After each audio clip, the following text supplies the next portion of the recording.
Welcome to the Power of Local podcast, where we discuss all things local business, and we are always vocal for local.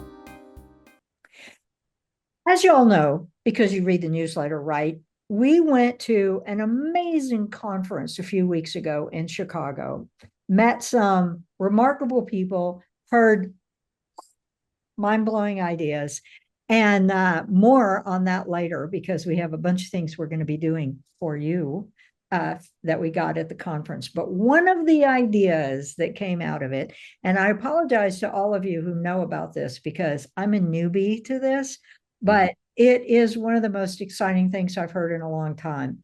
And it is the financial activist movement. So we all know about financial literacy, right? Y'all are in business. You know, it's like, what does that balance sheet really mean? You know, how do I budget? How do I manage cash flow? All of those kind of things that you do daily in running a business are so important to really understand. But this is a whole nother level. It's talking about taking you from financial literacy, understanding your business, your world, your balance sheet, to financial activist in your community. And I'm so very excited to have a guest today. Stephen Shaff is just one of the most fascinating people I met at the conference. And we immediately just started talking about all kinds of things. And he is one of the co-founders of the Community Finance Academy, which is a remarkable thing on its own. And we're going to talk about that at another time, but just tell you a little bit about who he is. But what we want to talk about today is the concept of a financial activist and how you become a financial activist. So, Steve, welcome. It's so nice to see you as always. And you, to me, you are the financial activist movement guru. So I'm so glad to have you here today to talk about this. So tell us, like, what is financial activism anyway? What is that? What does that mean? Well, thank you for the accolades. I appreciate that. And the financial activist is really just about everyone. Anyone who wants to go to their local business is a financial activist. Anyone who wants to move their accounts from the big banks that have been, shall we say, dominating our entire financial systems and go to your local community bank or your credit union, that's being a financial activist. There's many different ways to become a financial activist, but the bottom line here is one way we can create changes in a society where obviously we have a lot of issues is to literally use your resources to do better. So one of the things that we do in our background is really help educate new businesses or arts organizations or anyone who wants to help create a business and build out localism, because local economies are important for everyone. Keeping funding and capital in our communities is important for everyone. So as social entrepreneurs ourselves, I started out as an affordable housing developer here in DC. Our goal was to literally rebuild housing. Then I realized changing communities is more than housing. You need to build more local businesses. Where do they get capital? Well, that's a big problem. You need to do things like art centers that help teach our kids, and so they can be trained for a better future. Bottom line here is, while I was a community developer and a real estate developer, I was also very involved with grassroots politics. Social enterprise and economic equality was very important to why I got into business to begin with.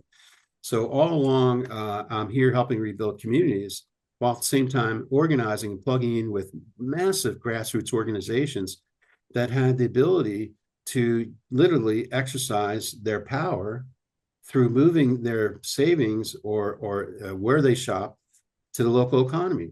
That is a financial activist.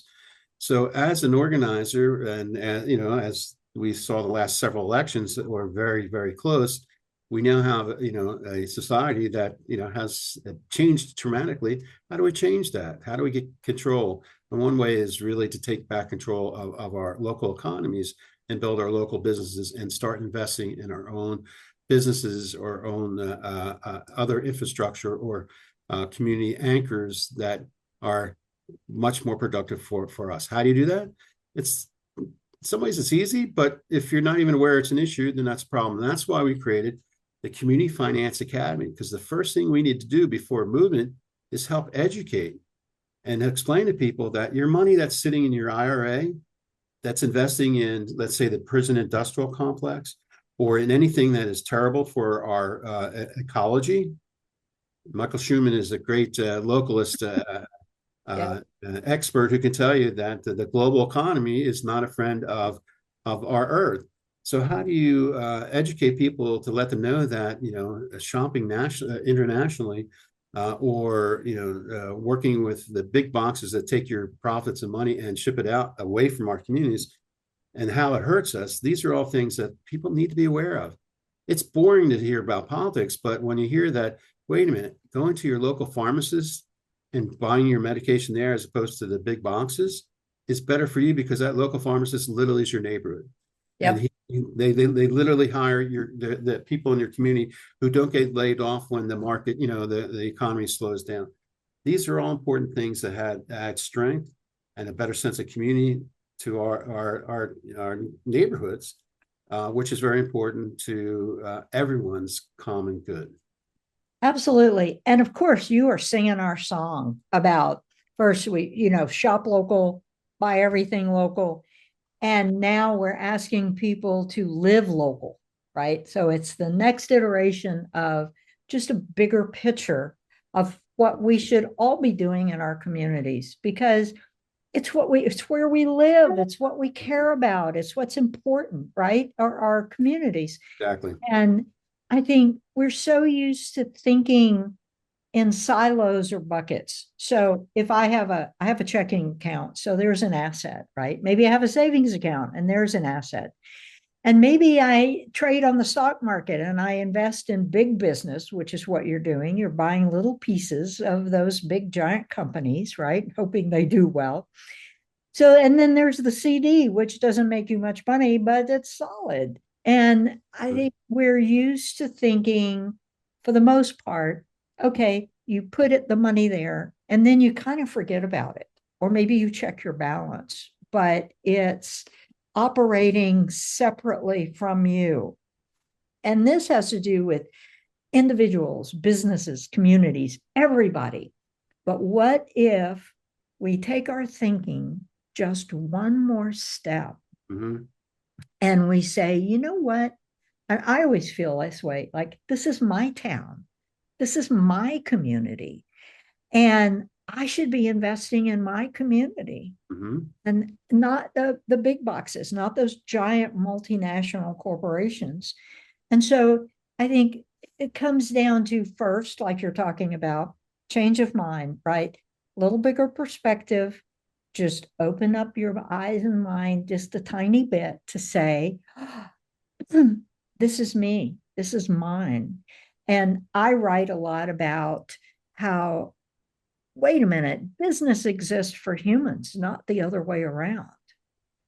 And we have been in a mode of thinking, in my opinion, my humble opinion, for too long, that humans exist for business, right? Oh, we're the workforce. We're the, and we're there for business. No, business exists for us.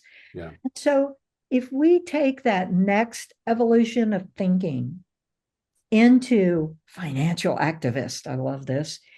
It's not only proactive, it's so empowering to realize that our communities aren't just things that happen to us and around us. They are us. Yeah. So one of the most clearest and exciting opportunities when it comes to converting financial activism into real impact. We all know that lack of capital in the communities has been an issue for not only decades, but probably longer than that.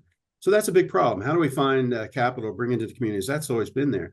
So fortunately, they came up with this great idea called crowdfunding about 15 years ago.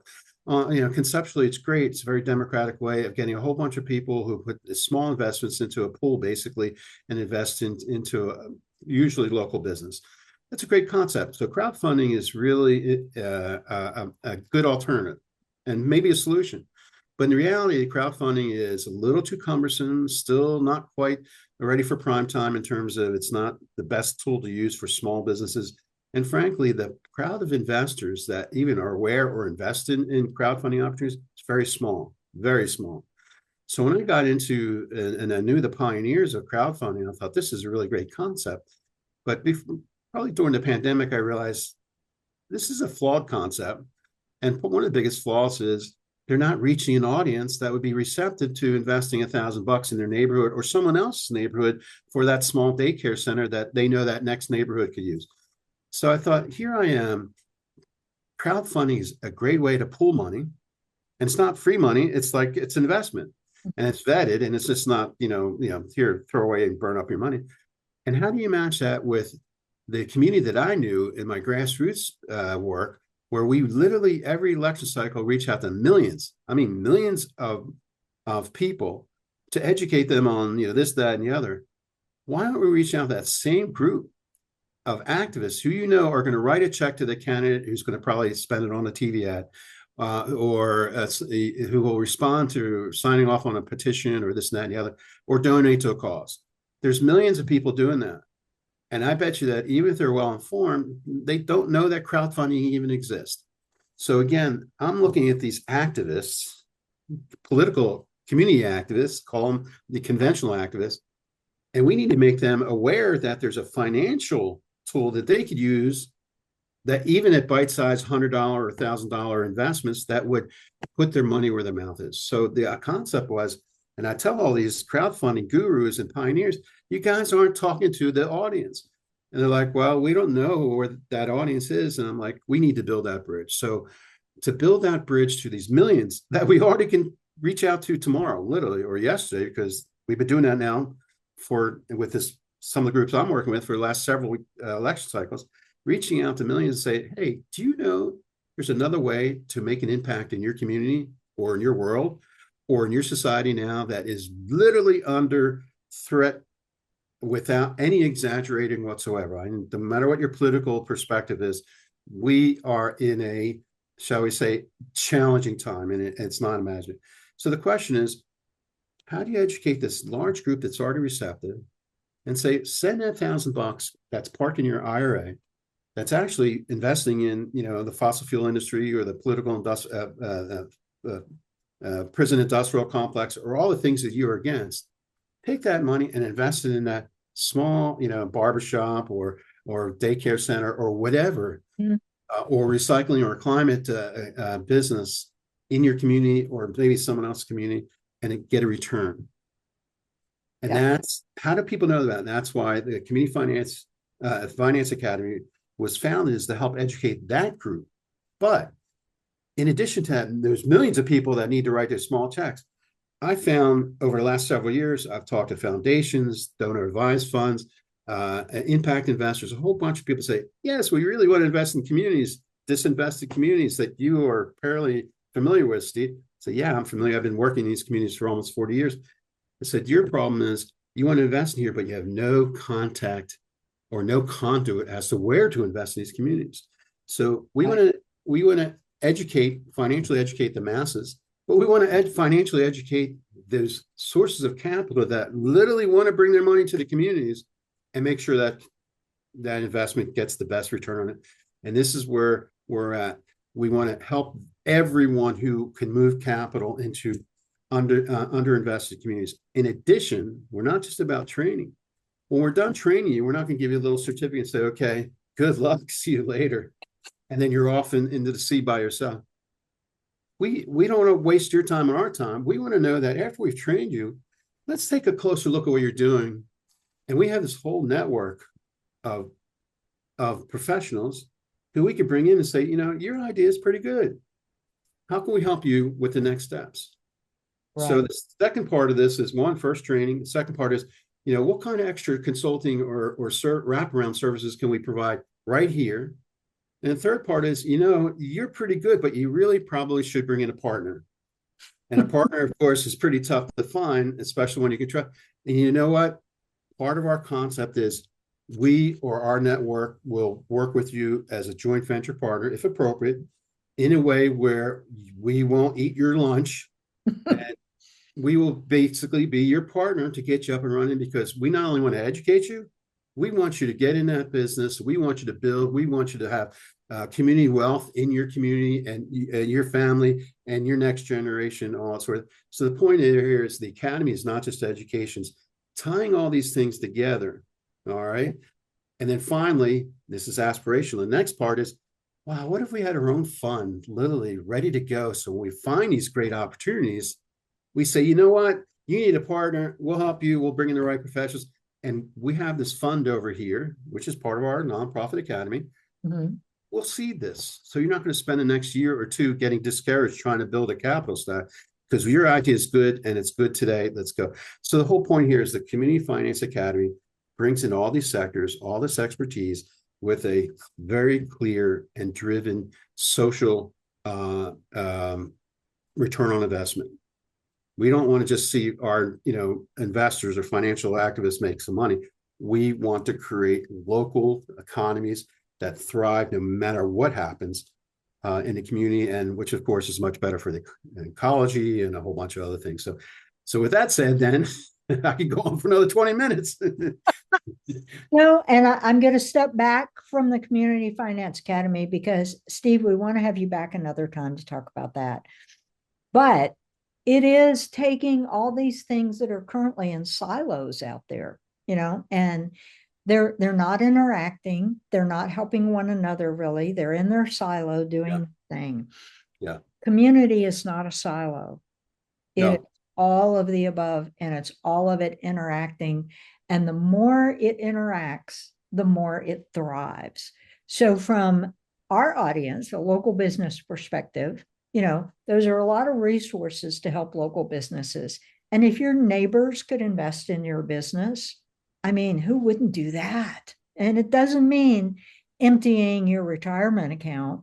You don't have to do that. It means, hey, you have $1,000, $100, $5,000, whatever it is. But even people who today listening to this might say, I've thought about that. That's a good idea. How do you do it? Like, there's no mechanism to say, oh, yes, here's how you do this, and here's what it is. And you can walk in these businesses that you've invested in, and then you are a whole different level of customer. And you know what? When that Starbucks opens down the street, you're not going to go down there, because this is your business, just like it's your community. You're not just, you don't just like them, you've invested in them.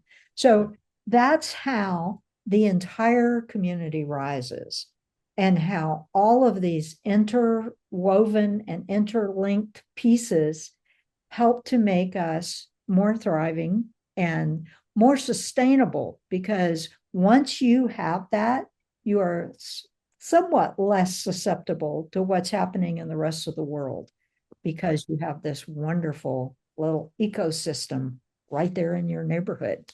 And who doesn't want that? Take back our own local economy. There you go. There you go. Well, we are out of time today. Thank you so much, Steve, for being here. We really appreciate you helping us to understand this. There'll be more on this because it's going to be an ongoing topic. I am Rebecca Melançon, and we have Vicky Valdez is with us. We are the co-founders of the Local Business Institute. And as always, we are vocal for local. See you next time. Thank you for joining us today for the Power of Local podcast, where we encourage you to always be vocal for local. See you next time.